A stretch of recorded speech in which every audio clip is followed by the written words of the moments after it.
Mrs Oberoi के चार बेटे वरुण, सिद्धार्थ, देव और अखिल थे। वो चारों अलग अलग मल्टीनेशनल कंपनी में मैनेजर की पोस्ट पर थे। मिसेस ओब्रॉय ने नौकरानी के काम के लिए किसी को बुलाया था।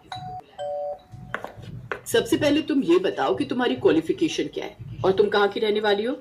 मैडम, मैंने बीकॉम किया हुआ है और मैं यहाँ से 50 किलोमीटर दूर है रामपुर गांव, वहां की रहने वाली हूँ। इतना सुनते ही मिसेस ओब्रॉय का पारा हाई हो गया। वो तुरंत खड़ी हो गई और उससे बोली, निकल जाए यहाँ से गवार कहीं की। मैंने अपनी टीम को बोला था कि नौकरानी शहर की होनी चाहिए, ना कि गांव की। चल भाग यहाँ से। वो लड़की उससे कुछ बोल नहीं पाई और वहां से चली गई। इतने में मिस्टर ओब्रॉय वहां पर आ गए। ये क्या बदतमीजी है? अगर खाना बनाने वाली गांव की होगी तब तो और अच्छी बात है ना। गांव की लड़कियां अच्छा खाना बना लेती है। तुम्हें जैसी लड़की रखनी है रखो, लेकिन कम से कम किसी के इंसल्ट तो मत किया करो। तुम भूल गई कि तुम भी एक गांव की ही लड़की हो। मुझे अपने घर में गवार लड़की नहीं चाहिए, बस। इतने में घर की डोरबेल बजी। मिस्टर ओब्रॉय ने दरवाजा खोला, जिसे देखकर मिस्टर एंड मिसेस ओब्रॉय हैरान रह गए, क्योंकि उनके चारों बेटे शादी करके आए थे। आओ आओ बेटा, मैं तुम लोगों का ही इंतजार कर रही थी। अच्छा हुआ तुम लोगों ने बेंगलुरु में ही शादी कर ली। मिस्टर और मिसेस ओब्रॉय ने अपनी बहुओं का गृह प्रवेश कराया और अंदर ले आए। वरुण, सिद्धार्थ, देव, अखिल, बहुओं का इंट्रोडक्शन तो दो। माँ, मैंने आपको फोन पर ही बताया था ना कि हम चारों ने बहुत संस्कारी लड़कियां पसंद की हैं। हाँ हाँ, मेरी बहुएं देखने में तो लाखों में एक लग रही हैं, लेकिन अपने घर परिवार के बारे में तो बताओ। हम लोग इतने भी मॉडर्न नहीं हो गए हैं कि एक दूसरे के परिवार के बारे में ना जान सके।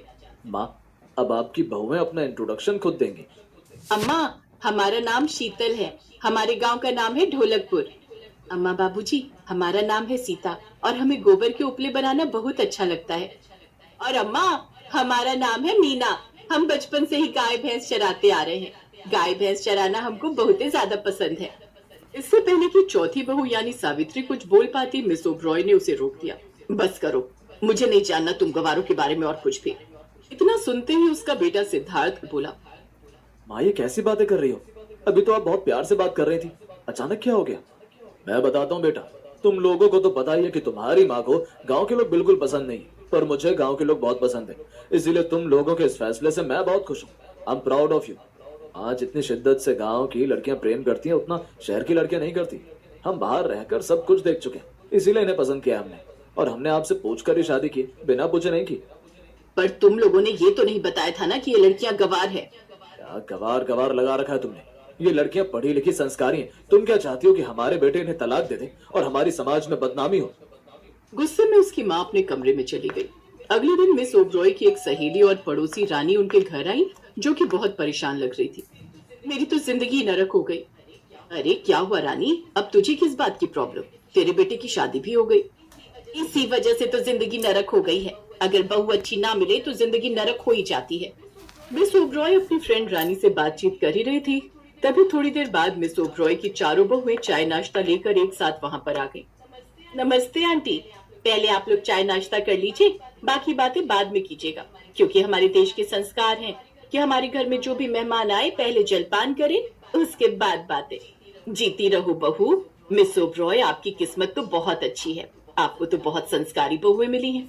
इससे पहले कि मिस ओब्रॉय अपनी बहुओं की बुराई कर पाती, उतने में रानी की बहू शॉर्ट्स पहनकर अपनी सहेलियों के साथ उनके घर में घुस आई। सासू माँ, आप यहाँ गप्पे लड़ा रही हो? मैंने आपको बताया था ना कि मुझे अपनी सहेलियों के साथ पार्टी में जाना है। चुपचाप अपने घर में बैठिए, घर पर कोई नहीं है।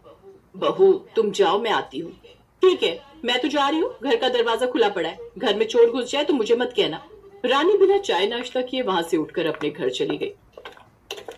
देखा तुमने, रानी की बहू गवार नहीं है, वो शहर की है।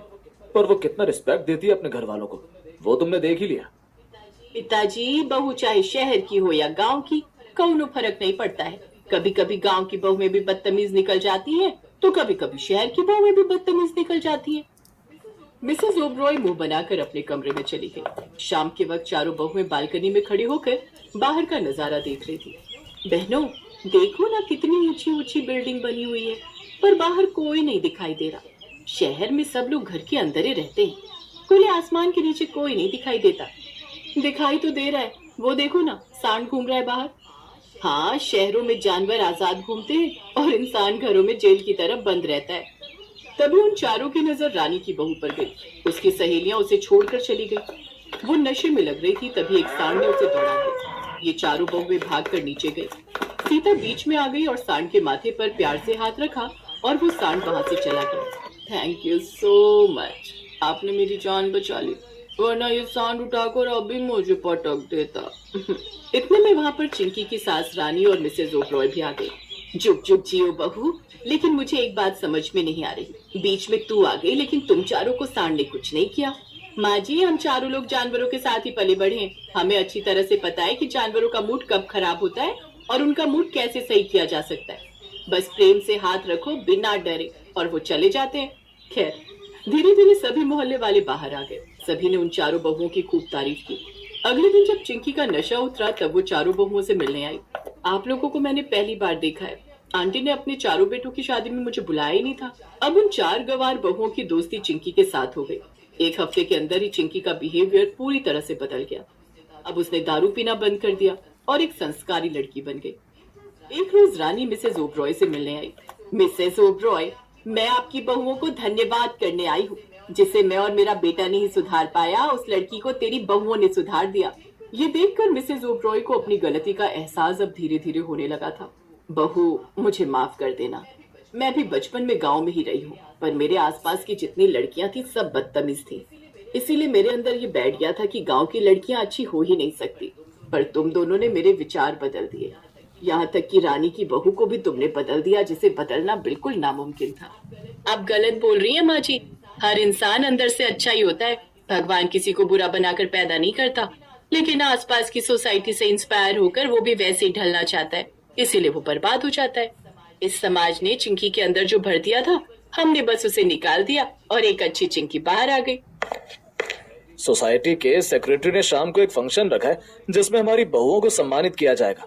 सबने देखा था कि कैसे उस खतरनाक सांड से हमारी बहुओं ने महिला होने के बावजूद उसे बचा लिया, वो भी बिना उस सांड को कोई हानि पहुंचाए। शाम को पूरी सोसाइटी वालों की तरफ से उन चारों बहुओं को सम्मान दिया गया, जिससे ओबरॉय परिवार का नाम और ज्यादा रोशन हो गया। आज के बाद मिस्टर ओबरॉय की चारों बहुओं की दोस्ती सोसाइटी की हर लड़की के साथ होनी चाहिए, ताकि सभी के अंदर सोया हुआ संस्कार वापस आ सके। इस तरह से मिसेज ओबरॉय की गलतफहमी खत्म हो गई कि गांव की लड़कियां गंवारी होती हैं। इसके बाद चारों बहुएं बहुत ही प्रेम के साथ अपने परिवार के साथ और पूरी सोसाइटी के साथ रहने लगी।